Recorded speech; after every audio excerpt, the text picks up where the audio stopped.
દર્શક મિત્રો, ગુજરાતમાં નશાબંધી અને પ્રતિબંધિત પ્રવૃત્તિઓ પર લગામ કસવા માટે સ્ટેટ મોનિટરિંગ સેલે ફરી એકવાર આક્રમક તેવર બતાવ્યા છે.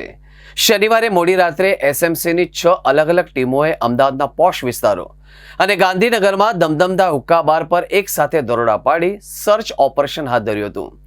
આ કાર્યવાહીથી હુક્કા બાર સંચાલકોમાં ભારે ફફડાટ વ્યાપી ગયો હતો. એસએમસીની ટીમોએ અમદાવાદના સૌથી વ્યસ્ત અને લક્ઝરીસ વિસ્તારો એવા સિંધુ ભવન રોડ, થલતેજ, એલિસ બ્રિજમાં આવેલા જાણીતા હુક્કાબારોને નિશાન બનાવ્યા હતા. બાતમીના આધારે કરવામાં આવેલી આ કાર્યવાહીમાં પોલીસને સફળતા મળી હતી. ખાસ કરીને સિંધુ ભવન રોડ પર મોડી રાત સુધી ચાલતી શંકાસ્પદ પ્રવૃત્તિઓ પર લાંબા સમયથી વોચ રાખવામાં આવી હતી. પોલીસના દરોડા દરમિયાન હુક્કાબારમાં હર્બલ હુક્કાના નામે વેચવામાં આવતા નિકોટિનયુક્ત પદાર્થો મળી આવ્યા હતા.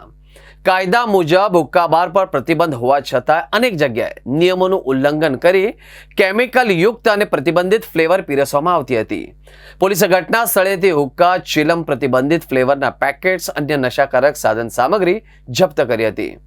ઝડપાયેલા પદાર્થોમાં નિકોટિનનું પ્રમાણ જાણવા માટે તેને લેબોરેટરીમાં મોકલવાની તજવીજ શરૂ કરવામાં આવી હતી.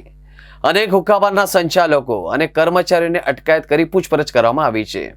એક સાથે 6 ટીમોના દરોડા પડતા અન્ય હુક્કાબાર સંચાલકોએ પણ પોતાની પ્રવૃત્તિઓ સમેટી લીધી હતી. એસએમસીની આ કાર્યવાહી સ્પષ્ટ સંકેત આપે છે કે રાજ્યમાં યુવાધનને નશાના માર્ગે ધકેલતી કોઈ પણ પ્રવૃત્તિ ચલાવી લેવામાં આવશે નહીં.